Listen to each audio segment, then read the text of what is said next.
Chamber, the Vietnamese Chamber, and Santa Ana College, as well as Santa Ana Chamber of Commerce for their support of this event tonight. And I also want to thank our committee that's worked hard in putting this together. Where are our committee members? Connie, where's Connie at? Stand up. Connie, stand up, raise your hand, take a bow. Tim, Meg is standing up here right now taking pictures.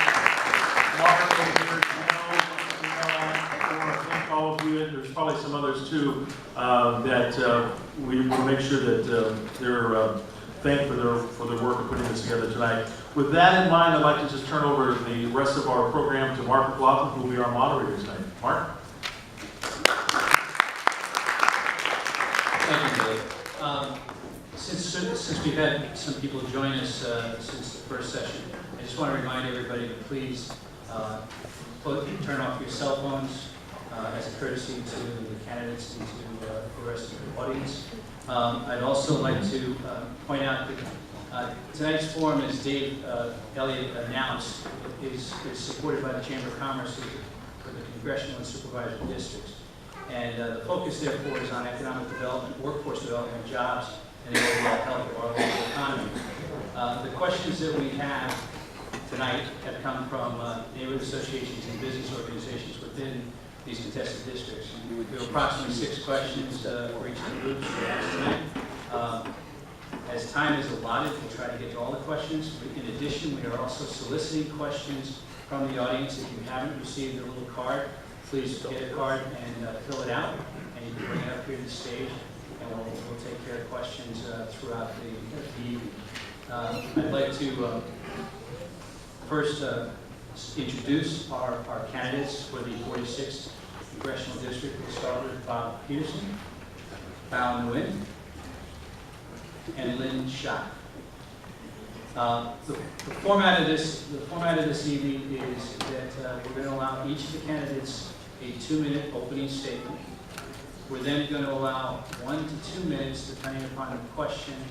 We're going to allow 1 to 2 minutes for an answer to each and every one of the questions. All of the candidates will, in fact, answer the questions, and then we'll have a 1-minute summary and wrap up by each of the candidates. So, with that said, I'd like to start with Lynn, if you would, and please give us your opening statements. Thank you. Well, ladies and gentlemen, thank you for joining me here tonight. My name is Lynn Schott. Special thanks to Connecticut Council, the Santa Ana City Chamber of Commerce, and Santa Ana College for hosting this forum.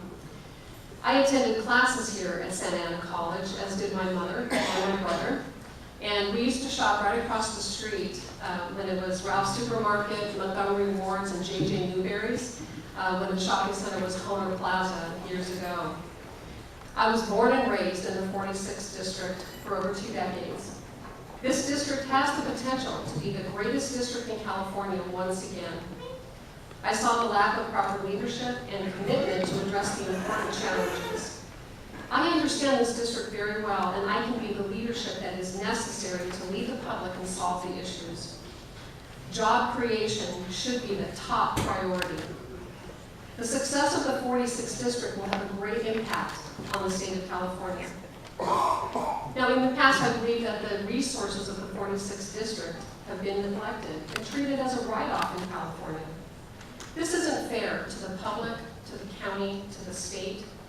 2/3 of the community really has given up and is not even engaged in the process to elect their leadership.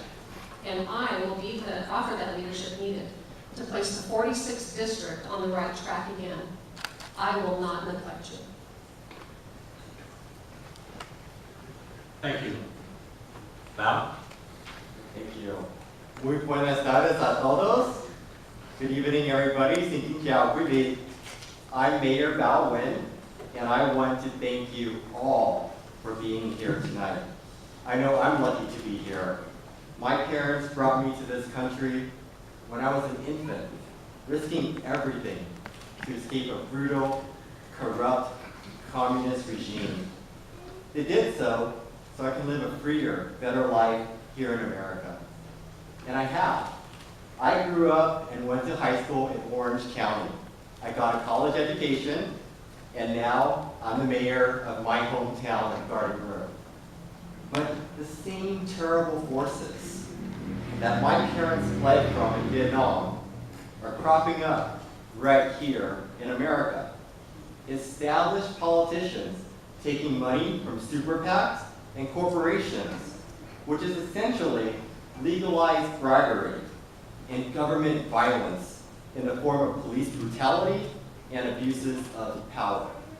I've spent my career fighting this very corruption and empowering communities, local businesses, and middle-class families. Some of the others have spent their careers scratching their heads, scratching people's backs, and taking money from corporate interests.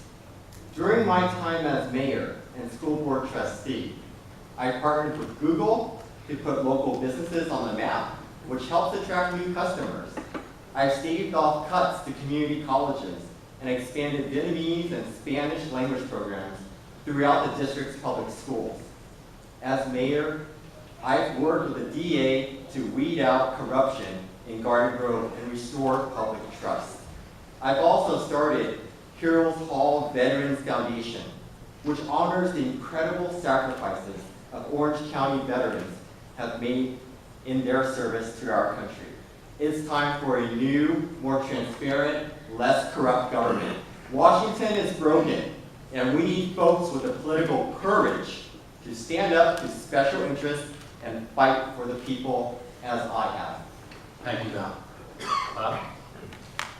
Hi folks, I'm Bob Peterson. I'm a commander with the Orange County Sheriff's Department. I've been with the department 29 years. I got into this a couple of months ago. A little quick story on myself. When I was 14 years old, I moved back to Orange County. I was homeless. I was living in a warehouse in Placentia. I slept in the same bed as my father. I used to seem to take a bath every morning, and he said, hey, you can quit school or you can find a high school you want to go to. So I decided I'd go to high school. I went to Aurora High School, graduated from there, and while I was working in that warehouse, my dad, a couple deputy sheriffs from the sheriff's department came in and said, hey, you ever thought about a career in law enforcement? I said, sure, I'd love that. A year after I graduated high school, I started with the sheriff's department. My first job was in the basement of the Central Men's Jail, washing inmates' underwear. And 22 years later, I came back to be the commander of that same facility. Subsequent to that, I've attended school at Harvard University, Boston, Notre Dame, West Point Leadership Program, went to the FBI National Academy, graduated with 261 world leaders in law enforcement. A couple months ago, I decided as I was watching the debates that the candidates weren't reflective of the community that I serve. Roosevelt talks about the warrior who enters the arena that was marred with blood, sweat, and tears, and the naysayers and the no-doers that stand on the sidelines don't get involved. What I told myself is I was not going to be that cold and timid soul that neither knows victory or defeat. That I was going to throw my hat in the ring and see what we do, because I think I'm reflective of the community. My job as a police officer has always been, the first paragraph of our law enforcement code of ethics says, your fundamental duty is to serve mankind. For 29 years, I've been serving both Republicans and Democrats, documented and undocumented citizens of Orange County. Do the right thing. This is not a battle against my colleagues. It's just giving another option to the community we serve. Thank you. Thank you, Bob. Well, we heard already some comments about community college, so I'm going to start with you, Val. And we're currently at a community college, Santa Ana College, which is celebrating 100 years. It's the fourth oldest college in the state. California community college system is one of the largest in the nation, which educates and trains more than 2 million students annually at affordable rates. If elected to Congress, how would you support the community college system to continue to offer affordable education and training to all? Thank you.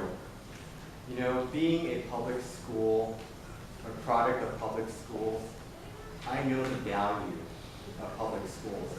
And the community college system is another extension of that. You know, now we're really looking at pre-K all the way through 14, which includes the community colleges. That's why when I served on the enterprise board, we were able to stave off some cuts through a $2 million allocation to save some of the classes at Coast Community College District. What that shows is that in our budget, which really is a public document expressing priorities, that we really didn't prioritize education. Education needs to be a priority. I'm not in favor of having the federal government create policy in education, but funding is definitely something that I will fight for, because I do understand that those trainings are so important to our community, especially when we're in a downward economy. Folks need to come back and get those skills so they can go back to work. Thank you. Bob? Well, in the interest of fair disclosure, I'm an associate instructor at Santa Ana College and an adjunct professor at Brandon University also. I also work with contracts with Santa Ana College because our academy is affiliated with the college. I think I'd work with FAFSA. I have a son who's a second-year law student at Loyola who's racked up a tremendous amount of debt. As a graduate of Chapman University, so did we, my wife and I. My daughter, who's going to a master's degree at Dublin, also racked up college debt. So nobody knows better than me right now what college debt has done to a family. My son is living on these loans, and the FAFSA program is something that I think at a federal level that we can look at and try and help these kids out and even the parents to make it a more reasonable loan process. Thank you. Lynn? Well, it does come down to priorities, and I'm going to, talk about that fairly often this evening. It really does come down to priorities. When we look at our federal budget, when we look at our state budget, we have to take things category by category and understand where is all of the money going. It's very important for the community colleges to stay strong and healthy, because many of us rely on that as a way to get into university system, to begin a college education at a reasonable price. Something that we're working our way through college, as I did. I paid my own way through the junior college area, and I helped to pay for my own college at Cal State Fullerton. It's a way for us to get started on a college education. I will make sure that as a federal priority, that money either stays in your pocket so you can pay for education for yourself and your family, or at least, and the federal budget item designates money going back to the states to support the community college system. Again, it's a matter of priorities, and education has to be up there. Thank you. Bob, we're going to start with you on the next question. As many of the communities throughout the country have recovered from our recent recession, approximately 12 communities in the 46th District have been identified at risk. This is through the OCB, and OCB WID has basically said that these are at risk due to high unemployment and poverty. What would you propose to do with these communities as well as other communities within the 46th District? I think when you're talking about the high unemployment and the poverty that exists, you have to stimulate the economy. And one of the things that is going to start stimulating it is we have a crime issue, we have a homeless issue in a lot of these areas, and businesses don't want to open up. Small businesses, which we know produce 45% of GDP in the nation. So we have to start tackling the economy, and we have to make the environment more conducive for entrepreneurs to come in and want to open up a business, and then that will help with our unemployment. So right now, I think the national unemployment is somewhere around 9.5%. That's what I would do, as I try to revitalize that community and make it more available to entrepreneurs. Thank you. Lynn? In this district, there's some interesting unemployment numbers that I looked at. And we've got unemployment in Anaheim, according to the American Community Survey of the Census Bureau. Anaheim overall 10.9%, Garden Grove 10.7%, Orange 9%, and Santa Ana 9.9%. But the shocking statistic is the 16 to 19-year-old unemployment. 35.7% Anaheim, 31% Garden Grove, 28.4% in Orange, and 34.9% in Santa Ana. These are very high numbers for young people to be unemployed. They need jobs. They need opportunity for the future. They need to have a hope and something productive, some productive work to do. It's extremely important for us to promote a better, more favorable business climate that encourages current businesses to expand and new businesses to enter this market in the 46th District and provide those needed jobs. We need to increase opportunity. We need to start talking to our youth about entrepreneurship. How can they own their own business? How can they be successful and be captains of their own destiny? This is something that I would focus on as a federal issue, is to make sure that we do everything we can to work with our local communities, because after all, I'm being elected from this district. Work with the local area to be able to expand opportunity and improve that job climate and give these young people opportunity and hope for the future. Great, thank you, Linda. The next question, we're going to start with, Can I ask that question? oh, I'm sorry, my apologies. Yeah, no, I'm really passionate about jobs and really, we've seen the stock market recover, but we haven't seen wages in America recover. And we also see our infrastructure crumbling all across America. As mayor, as a resident here in Orange County, driving around, I've hit one too many potholes in town, and you probably have as well. And what we can do is make sure we rebuild America, quite literally, and have those folks work and rebuild America right away. Those are the jobs that we can have. When I was a school board trustee, I worked to align our K-12 with our community colleges, because we understand that we need to help our students gain the skills to have those jobs. In addition to that, I have toured apprenticeship programs with labor, for example, with the carpenters, and they have excellent programs to help our kids get to work right away and help rebuild America. I support a strong infrastructure bill that will bring jobs right here to our district. Thank you, Beth. So I don't forget you, I'm going to start with you right now. The next question. Sorry. If elected to Congress, what two existing federal programs would you support to eliminate, and why? To eliminate. Eliminate. I would like to stop mass deportations right away. Our families are being separated, and I know what that's like. When my parents escaped Vietnam, my mom was 8 months pregnant, and I was inside the womb. Two of my sisters, aged 12 and 7 years old, they were separated from us and left behind with relatives. I know firsthand the struggle of families being separated. We must stop the mass deportations.